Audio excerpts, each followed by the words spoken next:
Udah, Oke, kita mulai. oke. Bismillah. Bismillah. Assalamualaikum Bu Anita. Waalaikumsalam Bu Tina. Bagaimana kabarnya hari ini Bu? Alhamdulillah baik Bu. Bu Anita, hari ini Ibu akan mengadakan coaching ya Bu? Iya benar Bu. Oke, sebelumnya memulai coaching ada beberapa hal yang akan saya bicarakan dengan Ibu. Boleh Bu? Boleh Bu.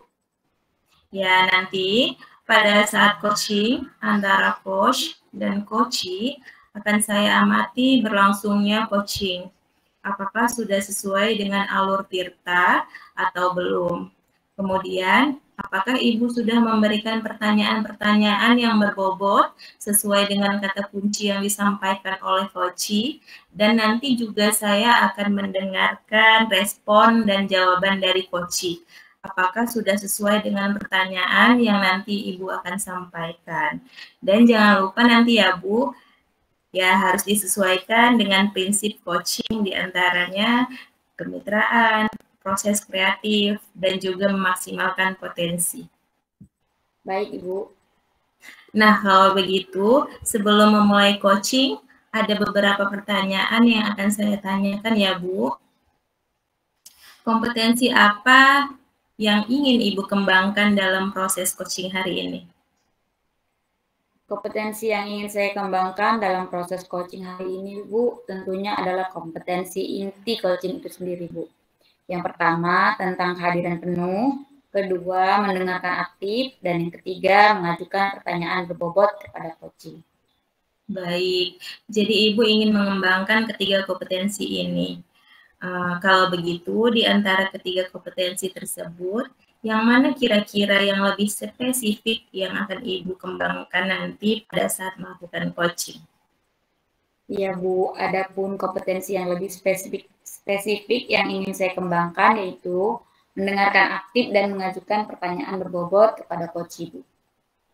Baik, berarti ada dua kompetensi ya Bu yang akan Ibu kembangkan, yaitu mendengar aktif dan mengajukan pertanyaan berbobot. Nah, kira-kira indikator ketercapaiannya itu apa ya Bu?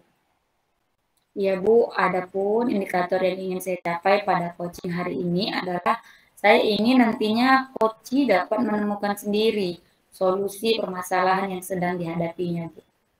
Baik, berarti indikator tercapainya adalah apabila coach dapat menemukan sendiri solusi dari permasalahannya ya Bu. Iya, benar sekali Bu. Baik Ibu, terima kasih atas jawaban-jawabannya. Silahkan Ibu melakukan coaching dengan coachee sebaik-baiknya dan nanti kita akan mengobrol lagi setelah melakukan coaching ya Bu. Baik Bu. Silahkan Ibu dilakukan coachingnya. Terima kasih Bu atas kesempatannya. Assalamualaikum Bu Anita. Waalaikumsalam Bu. Mohon maaf Bu mengganggu waktunya, mengganggu Bu Anita nih. Apakah Ibu ada waktu Bu? Tidak apa-apa Bu Dia, alhamdulillah saya sedang kosong sekarang. Syukurlah Bu kalau begitu. Itulah yang saya harapkan Bu Anita. Gini Bu, kalau boleh saya ingin bercerita tentang apa yang saya rasakan akhir-akhir ini di kelas saya Bu. Tentu boleh loh Dia. Kebetulan saya juga ini lagi longgar waktunya. Ayo silakan dulu Bu, Ibu ceritakan saja apa yang terjadi dan apa yang menjadi masalah bagi Bu Dia. Saya akan menjaga kerahasiaan dari cerita Bu Dia nantinya. Tidak usah khawatir Bu, tidak ada yang mengetahuinya selain saya dan Bu Dia. Jadi silakan Bu Dia tuangkan dan ceritakan apa yang menjadi permasalahan dari Bu Dia sendiri. Begini Bu Nita, akhir-akhir ini saya merasa murid-murid di kelas saya dan yang akhir-akhir ini saya ajar kurang antusias Bu dalam menerima pembelajaran dari saya. Selain itu, jumlah murid-murid yang mengerjakan tugas juga hanya sebagian orang Bu. Jadi mereka kurang antusias ya Bu dalam menerima pelajaran dari Ibu ya. Iya Bu. Kemudian juga mereka kurang mengerjakan tugas gitu ya Bu ya, kurang semangat dalam mengerjakan tugas. Jadi menurut Bu Dia, apa yang Ibu harapkan dari hasil obrolan kita hari ini? Saya sudah beberapa kali membuat solusi, namun saya mengharapkan solusi tentang antusiasme murid-murid yang saya ajar, Bu Nita. Oh, menurut Bu Dia, hal apa yang menjadi faktor penyebab kurangnya antusiasme murid-murid di kelas Bu Dia?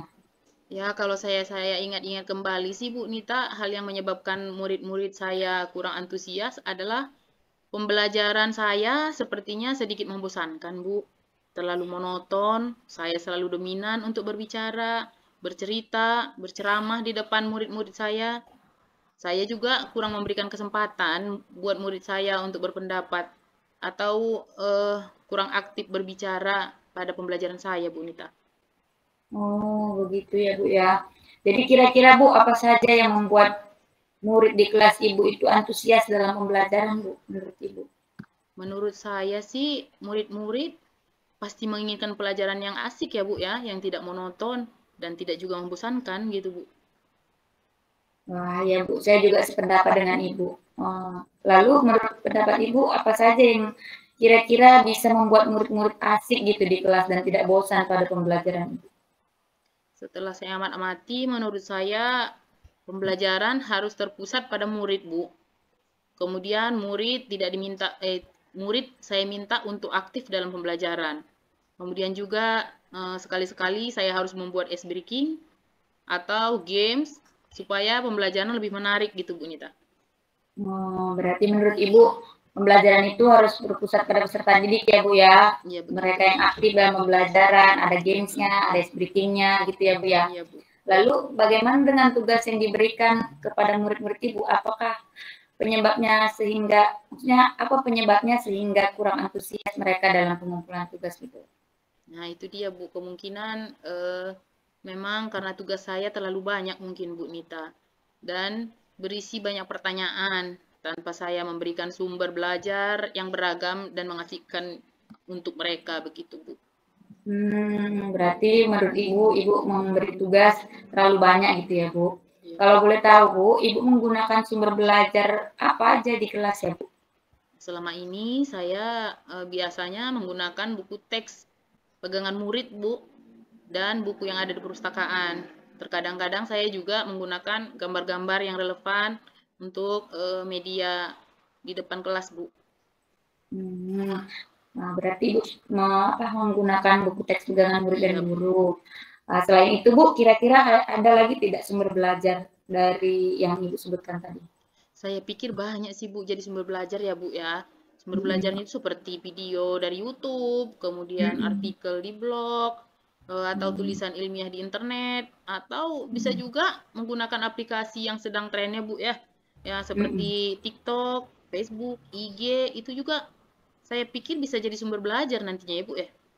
Nah, betul Bu Dia. Saya juga sependapat sama Ibu. Saya yakin sekali bila Ibu bisa menggunakan berbagai sumber belajar seperti yang Ibu sebutkan tadi, pasti akan membuat murid-murid lebih antusias lagi dalam mengikuti pembelajaran.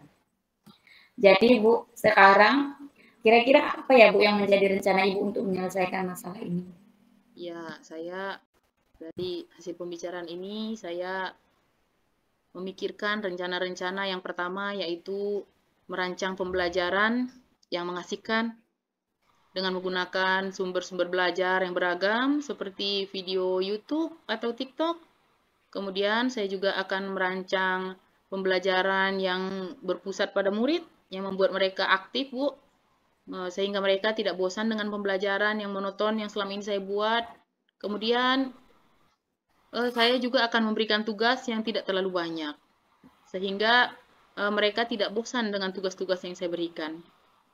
Kemudian bentuk tugasnya juga nanti saya akan buat bervariatif, Bu, sesuai dengan minat dan bakat murid-murid saya. Nah, nanti ke depannya saya akan melaksanakan pembelajaran berdiferensiasi yang selama ini memang belum pernah saya lakukan. Nantinya saya akan memilah-milah mereka sesuai dengan gaya belajarnya mereka, supaya masing-masing mereka antusias dan semangat karena sesuai dengan gaya belajar mereka. Secepatnya saya akan membuat pembelajaran yang berdiferensiasi, Bu. Nah, iya Bu, sehingga nanti murid saya tidak terkesan dipaksa oleh saya, namun karena mereka memang senang mengerjakan tugas-tugas yang saya berikan. Misalnya menggunakan bentuk drama, lagu, puisi, pantun, atau bahkan laporan digital, Bu. Wah, luar biasa ya, Bu. Rencananya sudah banyak sekali sebenarnya dari menggunakan YouTube, TikTok, sampai pembelajaran diferensiasi, tugasnya juga bervariasi. Luar biasa, Bu, rencana Ibu. Jadi, kira-kira, Bu, apalah komitmen Ibu supaya rencana ini bisa terlaksana dan berkelanjutan, Bu? Baik, Bu. Saya berkomitmen untuk selalu membuat rencana pembelajaran yang mengasihkan, menggunakan sumber belajar untuk eksplorasi materi, sehingga murid-murid saya dapat menjalankan merdeka belajar, dan saya akan membuat murid-murid saya senang dalam kegiatan eksplorasi materi, tanpa ada unsur paksaan seperti sebelum-sebelumnya, Bu. Saya juga akan serahkan pemilihan sumber belajar pada murid-murid saya nantinya, Bu. Wah, bagus sekali, Bu. Saya sangat mendukung. Mudah-mudahan semua berjalan lancar dan sesuai harapan ya, Bu Dia. Amin. Terima kasih Bu Nita. Terima kasih sudah meluangkan waktunya untuk saya. Terima kasih sudah mendengarkan keluhan saya. Terima kasih juga sudah mau sharing dengan saya. Mudah-mudahan saya dan kita semua juga bisa menjadi guru yang selalu dirindukan siswa ya Bu ya. Amin, amin, banyak. Ya Bu Dia, sama-sama ya Bu. Saya tunggu sharing Ibu selanjutnya ya Bu tentang keberhasilan dari rencana-rencana Ibu ini. Baik Bu, terima kasih sekali lagi ya Bu. Iya Bu, sama-sama Bu. Assalamualaikum Ibu Nita. Waalaikumsalam Bu Dia. Semangat ya Bu ya. Terima kasih Bu, saya akan semangat Bu. Assalamualaikum Bu Anita. Waalaikumsalam Bu Tina. Baik, Ibu bagaimana tadi hasil dari coachingnya? Apakah sudah berjalan dengan lancar? Alhamdulillah Bu, coachingnya berjalan dengan baik dan lancar. Alhamdulillah. Nah, setelah melakukan observasi bersama Koci tadi ya Bu, ada beberapa pertanyaan ya Bu yang akan saya tanyakan kepada Ibu. Pertanyaan yang pertama, apa saja yang sudah didapatkan pada saat coaching terkait indikator ketercapaian yang diinginkan? Baik Bu, selama coaching tadi saya sudah melakukannya sesuai dengan alur Tirta, yaitu pertama saya tanya tujuannya, kemudian saya identifikasi masalahnya, kemudian apa rencana aksi dan tanggung jawab yang akan dilakukan oleh coach, kemudian saya juga menggali potensi dari coach tersebut untuk menemukan solusi dari permasalahan. Baik, jadi Ibu sudah melakukannya sesuai dengan alur Tirta dan sudah mengarahkan coach untuk mencari rencana aksi atau tindakan apa yang sebaiknya dilakukan coach. Dan juga Ibu sudah berhasil menemukan rasa tanggung jawab yang ada pada coach agar rencana aksi yang dilakukannya dapat berjalan dengan baik. Oke. Tadi saya juga sudah melihat ya Bu, pada saat coaching Ibu sangat fokus terhadap coaching.